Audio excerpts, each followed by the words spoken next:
I fucked up, and someone died because of it. I'm Jack, 44, been a bodyguard for 20 years, and I thought I knew how to read people. Grew up in Chicago, cut my teeth in the army, then bounced around VIP protection, politicians, CEOs, the kind of folks who need a shadow.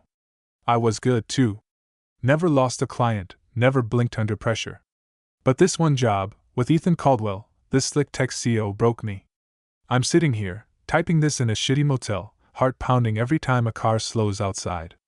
I was his alibi, you see, for a murder I didn't even know happened. Sounds crazy, right? I didn't either, not at first. Ethan was all charm, all smiles, shaking hands at charity galas while I scanned the room for threats. I'd stand there, 6'2", 220 pounds, eyes sharp, thinking I had it all under control. But here's the kicker, half the time, it wasn't even him. I was guarding a fucking double, his twin brother, and I didn't notice. How do you miss that? 20 years, and I didn't see the guy I was protecting wasn't always the same man. Looking back, there were signs, little shit, like how he'd hold a glass different some nights, or stumble over a name he should have known. I chalked it up to stress, maybe a bad day. I was too busy playing the loyal dog, too proud of my record to question it. Ethan's world was glitzy, all private jets and penthouses, and I bought into it. Felt like I was part of something big. But that night, when a woman turned up dead, someone tied to his company, I started to unravel. Cops questioned me, all calm, like I was just a witness. You were with him, right? At the gala? Yeah, I was. But was it him? I don't know anymore. I keep replaying it, wondering what I missed. My gut screaming I was played, set up to vouch for a lie. Ethan's out there, still smiling for cameras, while I'm dodging shadows, checking locks twice. I can't talk to my old crew. My agency cut me loose when I started asking questions. Lydia, my boss, told me to let it go, said I was paranoid. Maybe I am. But I know what I saw, or what I didn't see. I was supposed to protect people, not help bury them. The worst part? I'm scared I'm still part of it, that they're watching me. Every creak in this room makes me jump, like they're coming to tie up loose ends. I don't sleep much anymore. Just sit here, wondering how I let a monster use me. Looking back, I thought I had it all figured out. I was 44, in my prime, guarding Ethan Caldwell, this tech genius who could charm a room blind. My job was simple, keep him safe, no questions asked. I'd stand at his shoulder during charity galas, eyes scanning the crowd, rich folks sipping champagne, fake laughing at his jokes. Ethan was a star, always on, shaking hands, dropping millions for kids' hospitals or whatever. I ate it up. Felt like I was protecting someone who mattered, you know? Chicago kid, ex-army, now rubbing elbows with billionaires. I'd been with him 3 years, my longest gig. Routine was tight, check venues, sweep for threats, shadow him through crowds. He'd nod at me, call me Jackie, like we were buddies. I'd grin, adjust my earpiece, and keep watch. My agency, run by Lydia Hayes, loved me for it, no drama, no screw-ups. I'd get texts from her. Good work, Turner. Caldwell's happy. Made me feel like a pro. But there were these moments, little cracks in the shine. Ethan would forget stuff, names of donors he'd met a dozen times, or he'd fumble a story he'd told me before. Once, at a fundraiser in Miami, he looked at me like he didn't know me for a second. Just a flash, then he was back, all smiles. I brushed it off. Guy's busy, running a tech empire, right? Stress does weird shit. I'd see him charm a room, then vanish into a back office with his team, all hushed. I figured it was business, not my place to poke. My job was the perimeter, keep the wolves out. I was good at it too. Never missed a beat, never let a drunk guest get too close. My life outside work was quiet, divorced, no kids, just a 1-bedroom and a gym membership. Guarding Ethan gave me purpose, made me feel like I was part of his world. I'd stand there, suit pressed, Glock under my jacket, thinking I had his back. But those little cracks kept nagging. Like the time he switched his watch midweek, gold Rolex one day, steel one the next. I noticed because I'm trained to notice. Asked him about it, casual, and he laughed it off, said he liked variety. I bought it. Why wouldn't I? He was Ethan Caldwell, golden boy. I was just a muscle, proud to be in his orbit. Looking back, I was blind, eating up the routine, the praise, the illusion I had control. I didn't see the lie building under my nose. Now I'm here, in this motel, jumping at shadows, knowing I was guarding a ghost half the time. Makes me wonder what else I missed, what else was staring me in the face. Here's when it started to crack. I was at a gala in New York, some swanky rooftop thing, all glass and city lights. Ethan was working the room, same as always, charming donors, flashing that $1,000,000 smile. I was posted by the bar, eyes on the crowd, catching every move. But something was off. Ethan wasn't. Ethan. He was holding his champagne flute weird, too loose, like he wasn't used to it. His laugh was sharper, not the smooth chuckle I knew. I clocked it, told myself I was overthinking. But then he fumbled a donor's name, Claire something, big shot lawyer he'd met a dozen times. He called her Susan, laughed it off, but her face tightened. I felt this itch, like my instincts were buzzing. I'd been with him 3 years, knew his rhythms. This wasn't right. I brushed it aside, focused on my job, scan, protect, repeat. Later that night, he slipped into a back room with his assistant, some guy named Paul. I stayed outside, like always, but the door was cracked, and I heard Paul hiss. "You almost blew it. Stick to the script."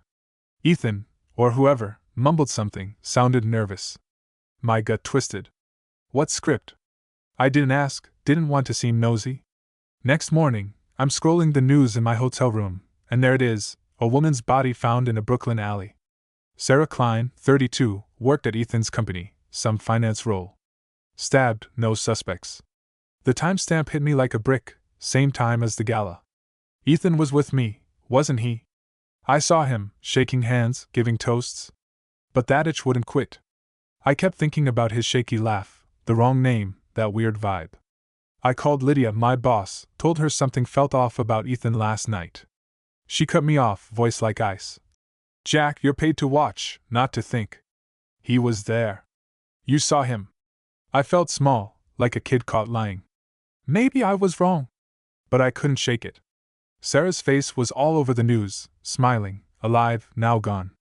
I kept picturing Ethan's face, or whoever's face, from that night. Was I guarding him, or someone else? Self-doubt started eating me. I'd never questioned a client before, never had to. 20 years, and I trusted my eyes, my gut. Now I was second-guessing both. I went back to work, shadowed Ethan at another event, watched him closer. He was back to normal, all charm, no slip-ups. But I wasn't.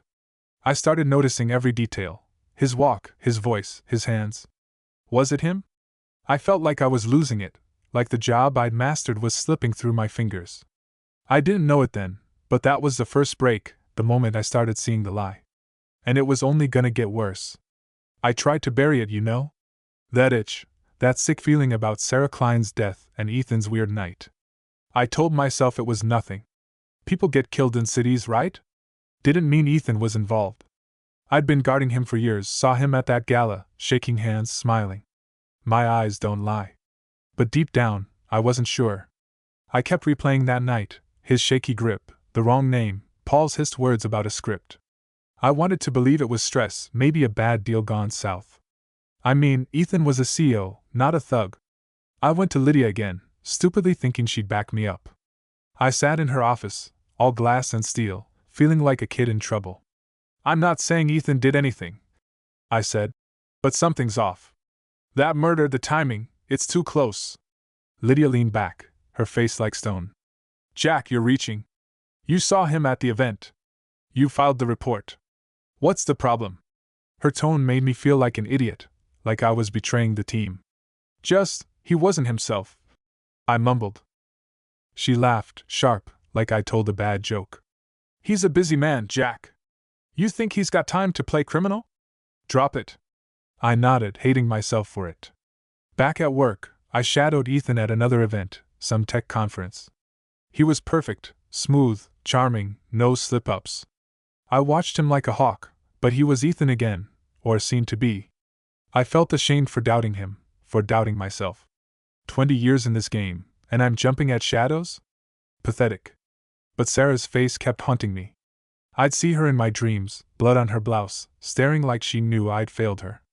Survivor's guilt, maybe, but it wasn't just that. I started digging, just a little, checked Ethan's schedule, cross-referenced gala dates with news reports. Nothing solid, but there were gaps. Times he'd disappear, into meetings I wasn't privy to. I told myself it was normal, client stuff, but my gut screamed otherwise. I even asked Paul, Ethan's assistant, about that night. Casual, like, "Hey, Ethan seemed off, everything okay?"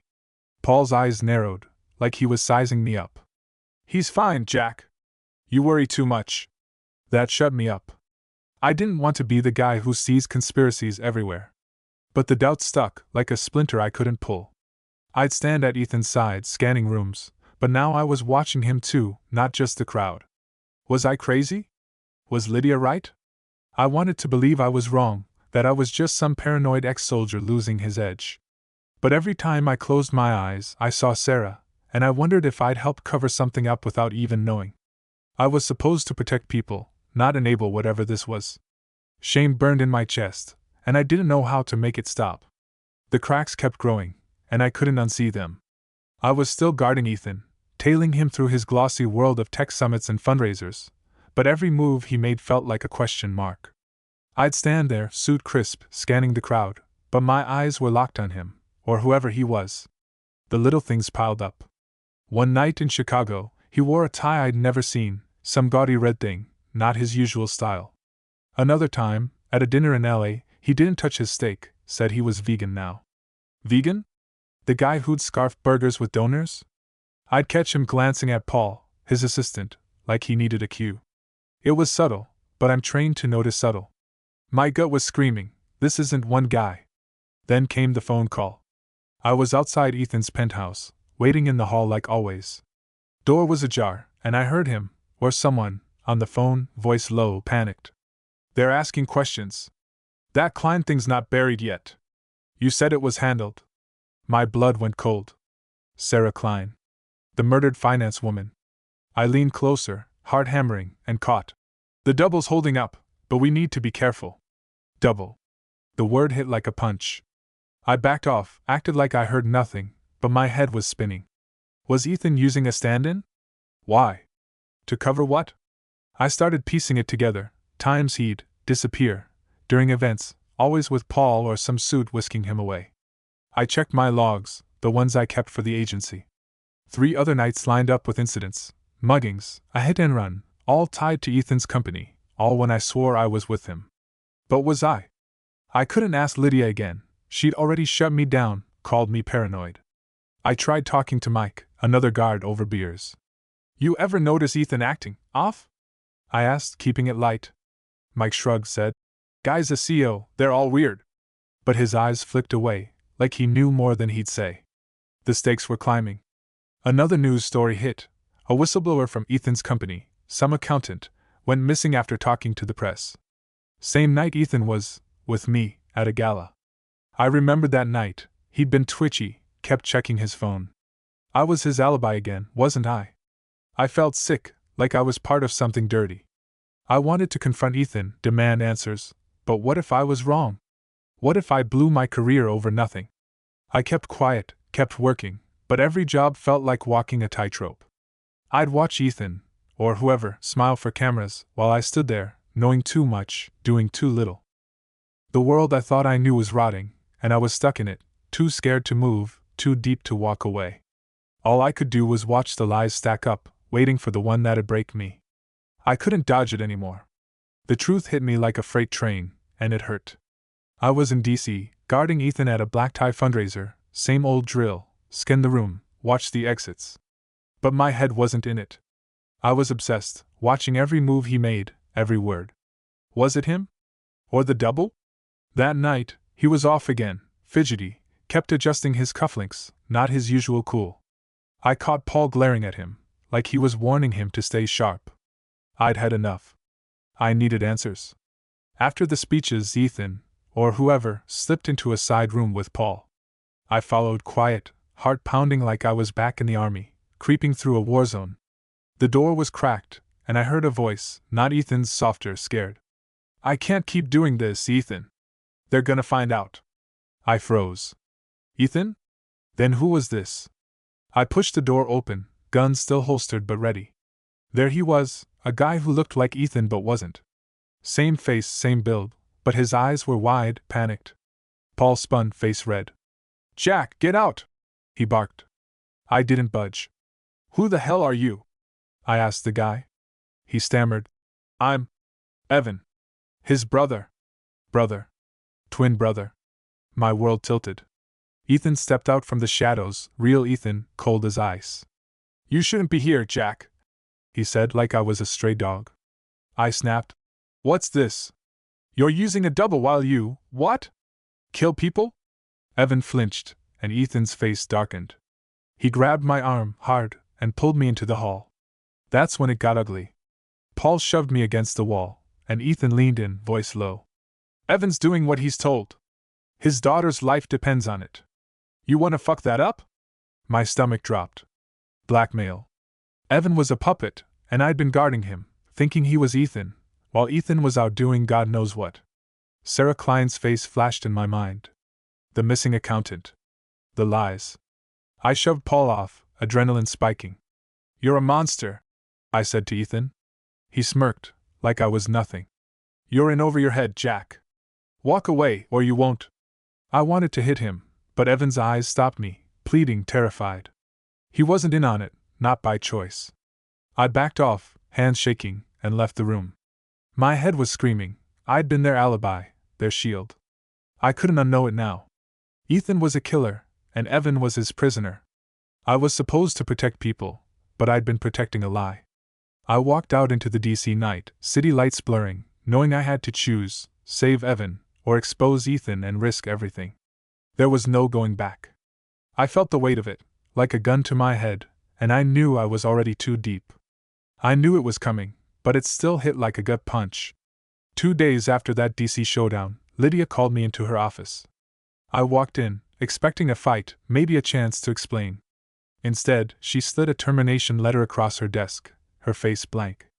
"You're done, Jack," she said. "Ethan's request. You're too erratic, asking too many questions." Erratic? Me? The guy who never missed a shift in 20 years? I stood there, jaw tight, feeling the room shrink. "Lydia, I saw his twin. Evan. He's being blackmailed. Ethan's using him to cover crimes." Her eyes didn't even flicker. "You're out of line. Ethan's our client. You think he's what, a murderer? Get a grip." I wanted to scream that I'd heard it, seen it, the panic in Evan's eyes, Ethan's cold threat. But Lydia was already done. "Clear your locker. Don't make this messy." I was out the door in 10 minutes, badge gone, gun gone, life gone. The agency was my family, my anchor. Now I was cut loose, drifting. I tried calling Mike, the one guard I thought might listen. He didn't pick up. Texted him. "You know something's up with Ethan. Talk to me." He replied. "Sorry, man. Can't get involved." That stung worse than Lydia's cold shoulder. My own crew, turning their backs. Then the threats started. A black SUV tailed me home that night, slow, deliberate. I caught a glimpse of Paul's face in the passenger seat. My phone buzzed with an unknown number. "Stay quiet, Jack. Think of your own safety." I smashed my burner phone, bought another, but the fear stuck. I wasn't just paranoid now, they were watching. I holed up in my apartment, blinds drawn, checking the locks like a maniac. Evan was the only one I halfway trusted, but he was a ghost, stuck playing Ethan's double, probably terrified for his daughter. I wanted to find him, help him, but I didn't even know where to start. Ethan's world was a fortress, and I was on the outside, marked. I kept thinking about Sarah Klein, the accountant, all those coincidences tied to Ethan's absences. I'd been their alibi, their shield, and now I was a loose end. Lydia's betrayal cut deepest. She'd always had my back, pushed me to be better. Now she was protecting Ethan, or maybe just the agency's paycheck. I couldn't tell. Alone, I sat in the dark, replaying every job, every moment I'd stood by Ethan, or Evan, thinking I was the good guy. My career was ash, my trust in people torched. I had nothing left but this gnawing need to make it right, to save Evan, to stop Ethan. But I was one man, no badge, no backup, and they knew where I lived. The walls felt like they were closing in, and I wasn't sure I'd make it out. I was on the run, and it cleared my head like nothing else. After Lydia fired me, I couldn't stay in my apartment, too exposed, too many eyes. I grabbed a duffel, some cash, and ditched my phone for a new burner. Drove to a dive motel outside Baltimore, the kind where nobody asked questions. Every car in the lot felt like a threat, every noise like Paul's goons closing in. But the fear sharpened me, burned away the fog. I saw it now. Ethan was a snake, using Evan's face to hide his crimes. I'd been his pawn, standing by a double while he murdered Sarah Klein, maybe others. The clarity was brutal. I wasn't just a bodyguard, I was an accomplice. Sitting on that sagging motel bed, I pieced it together. Ethan's absences during galas weren't meetings, they were alibis. Evan, his twin, was forced to play him, probably to keep his daughter, Grace, alive. Ethan had the money, the power, to make people disappear. I remembered Evan's eyes in DC, begging me to understand. He wasn't the enemy, he was trapped. But stopping Ethan meant risking Evan, maybe Grace too. I couldn't just walk away, I'd been part of this, even if I didn't know. I started digging, using an old laptop and a VPN. Found articles on Ethan's company, shady deals, lawsuits buried, employees vanishing. Sarah Klein had been digging into financials, the missing accountant too. Ethan wasn't just a killer, he was running something bigger, maybe fraud, maybe worse. I hacked together a timeline, matching my logs with news reports. For incidents, for nights I'd guarded Ethan. My stomach churned. I was the perfect witness, swearing he was with me. But I wasn't done. I drove to a payphone, called a bar where Evan sometimes hung out, overheard Paul mention it once. Got lucky. The bartender knew him. Yeah, Evan's been in, looks like hell. Scared. I left a message for Evan to meet me, no details, just a time and a diner. Waiting there, I felt exposed, like Ethan's people could roll up any second. Evan showed, pale, eyes darting. Jack, I can't talk long, he whispered. He's got Grace. If I don't play him, she's dead. My heart sank. It was real, Ethan's grip was iron. I wanted to grab Evan, run, but he was shaking. Don't do anything yet, he begged. Please. I nodded, but my mind was racing. I had to stop Ethan, but Evan was my only link, and he was a dead man if I moved too fast. Back at the motel, I checked my gun, loaded, ready? The world was closing in, but I saw it clear now. Ethan had to fall, no matter the cost. I just didn't know if I could save Evan, or myself, before it all blew up. I couldn't just sit there, waiting for Ethan's next move. I had to do something, even if it was reckless. I was holed up in that Baltimore motel, blinds shut, gun on the nightstand, but my mind was on Evan and his daughter, Grace. He was trapped, playing Ethan's double to keep her alive. I'd been part of the lie, guarding a ghost while Ethan killed. No more. I decided to leak what I knew, but quietly, no cops. No press, just enough to shake Ethan's world. I remembered an old contact, Rachel, a paralegal I'd met on a job years back. She worked for a law firm that had tangled with Ethan's company before. I trusted her, or at least I hoped I could. I drove to a library 2 towns over, used a public computer, and sent her an encrypted email. Laid it all out, Ethan's twin, Evan, the blackmail, Sarah Klein's murder, the missing accountant, the nights I'd been an unwitting alibi. I attached scanned pages from my logs, proof I was with Ethan when crimes went down. Don't go public, I wrote. Just get this to someone who can dig. I hit send, heart in my throat, then wiped the browser and left. Back at the motel, I waited, jumping at every creak. I kept picturing Evan's face, his plea to hold off.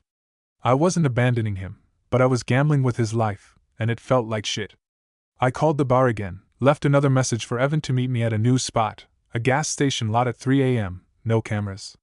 He showed, looking like he hadn't slept in weeks. Jack, you gotta stop, he whispered, voice cracking. They know you're digging. I told him about the email, said I was trying to help. His eyes went wild. You don't get it. Ethan's got people everywhere. If he finds out, Grace is dead. I grabbed his arm, promised I'd keep her safe, but it felt hollow. I didn't even know where she was. Evan pulled away, said he had to go back, play the part.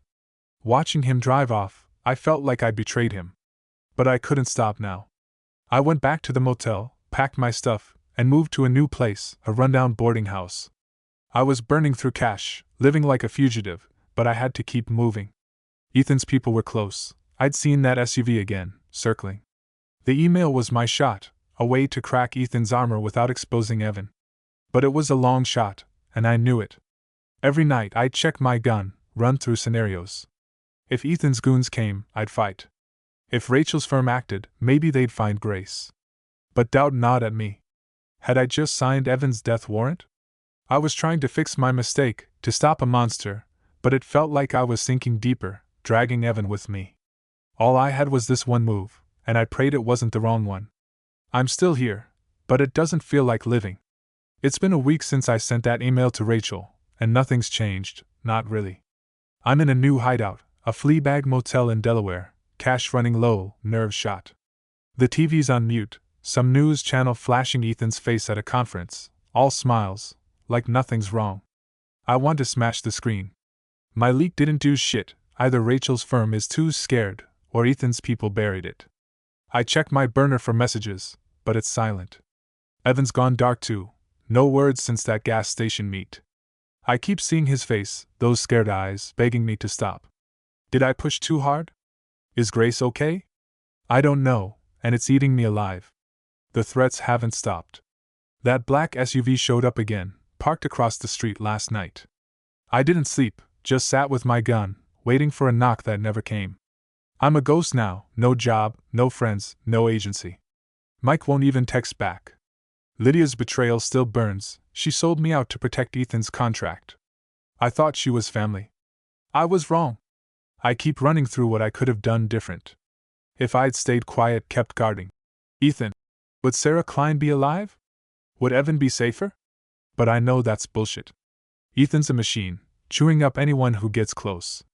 I found a blog post last night, some obscure forum, claiming another employee from Ethan's company vanished. Same pattern, someone who asked too many questions. I'm next, aren't I? I've got no proof, just my logs and a head full of ghosts. I thought about going to the cops, but Ethan's got reach, cops, lawyers, who knows? I'd be handing myself over. I tried calling the bar again, hoping Evan might surface, but the bartender said he hasn't shown. I'm stuck, caught between wanting to save Evan and knowing I might have screwed him. Every day's the same, move to a new spot, check my back, wait for a sign that Rachel's move worked. Nothing. I'm not even sure what I'm fighting for anymore. Justice? Truth? It sounds so hollow when you're alone, jumping at shadows. I keep my gun close, check the locks, scan the lot. Ethan's out there, untouchable, while I'm running out of road. I don't know if Evan's alive, if Grace is safe, or if my email tipped Ethan off. The worst part is the waiting, the not knowing. I'm trapped in this limbo, no way out, no answers.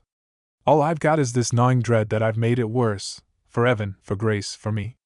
I can't stop looking over my shoulder, waiting for the moment it all comes crashing down.